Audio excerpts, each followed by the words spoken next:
જૂનાગઢ મહાદેવ ભારતી બાપુ ગુમ થયાના મામલામાં હવે નવો વળાંક આવ્યો છે। મહાદેવ ભારતી બાપુને તમામ હોદ્દા પરથી દૂર કરવામાં આવ્યા હોવાની વાત હવે હરિહરાનંદ બાપુ દ્વારા કરવામાં આવી છે। હરિહરાનંદ બાપુએ વધુમાં જણાવ્યું હતું કે મારા માટે તમામ શિષ્યો એક સમાન છે।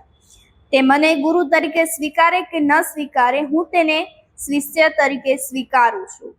આ સાથે જ તેઓ વધુમાં કહ્યું હતું કે મેં તેમને હાલ લઘુ મહંતના હોદ્દા પરથી દૂર કર્યા છે। કોઈ શિષ્યોને મનદુખ ના થાય તે માટે હરિહરાનંદ બાપુએ આ પગલું ભર્યા હોવાની વાત પણ કરી છે। મહામંડલેશ્વર પદ પરથી અખાડા પરિસર દૂર કરી શકે તેવી પણ હરિહરાનંદ બાપુ દ્વારા વાત કરવામાં આવી છે। મારા તમામ આશ્રમના નિર્ણય હું જ લઈશ, કોઈ શિષ્ય નહીં લઈ શકે તેવું પણ બાપુ દ્વારા કહેવામાં આવ્યું છે। 3 દિવસથી વધારે મારા આશ્રમમાં કોઈ શિષ્યએ રોકાવું નહીં તેવું પણ બાપુએ ચોખ્ખું કહી દીધું છે।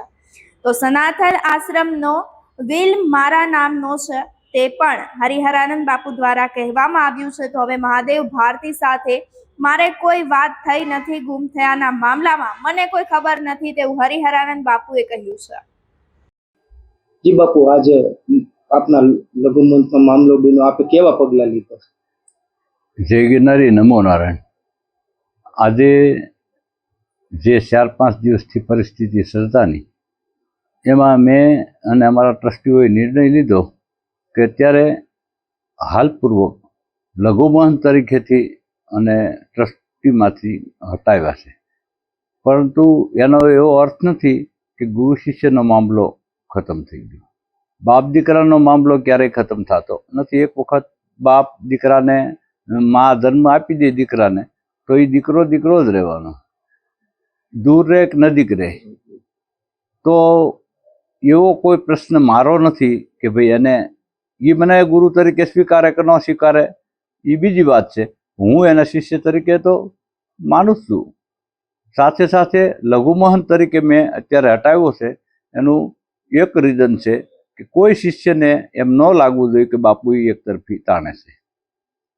બાપુ, એ મહામંડલેશ્વર પણ છે તો મહામંડલેશ્વર તો અખાડાનો મામલો છે અને અખાડાના મહામંડલેશ્વર હોય, કોઈ આશ્રમના મહામંડલેશ્વર ન હોય।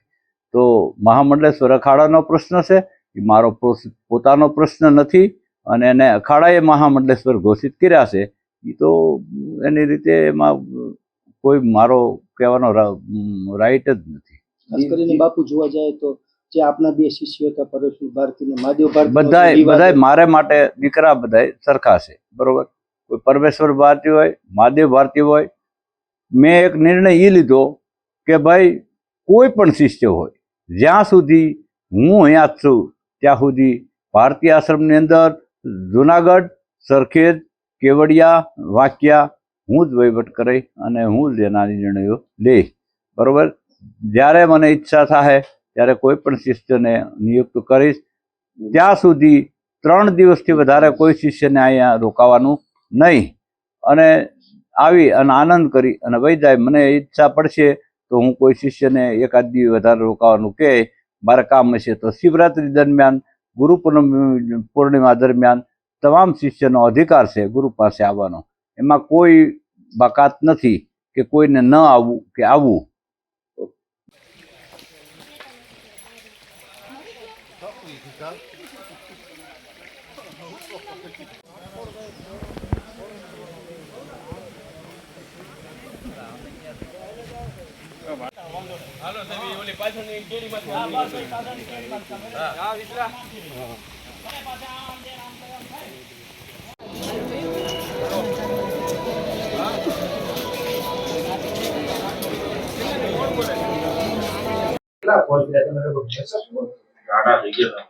ઓલા વાત કરું આપણે જટાશંકર એ બીજા મિત્રો હતા હોય ને, જટાશંકર ની વાત બોલો માં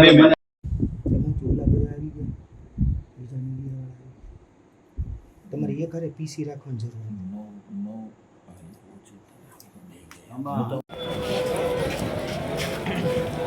ઓય ઓય આગળ ન આવતો હોય લીલા અજળ દિયો।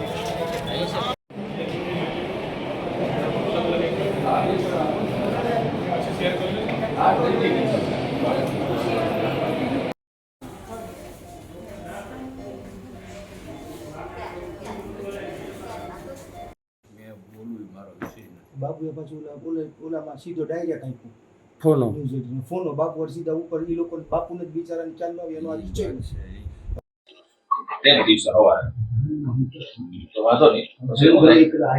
હા, ઈ આપણે ક્યાં બીજું કઈ ગુનો કર્યો? ઈ સવાલ નથી. હજી સુધી હા, બસ.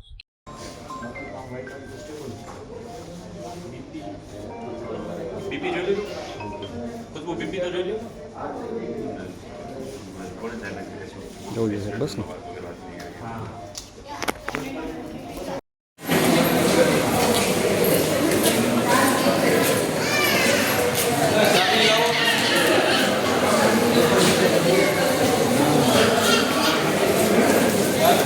ખાલી પીઆઈ 10 મિનિટ વાત કરીને એટલે જે અત્યારે કોઈ આગળ નથી નહીં મને મળશે એઝ યુ લાઈક તમે કયો કરી દો જો નોટિફિકેશન મારવું હોય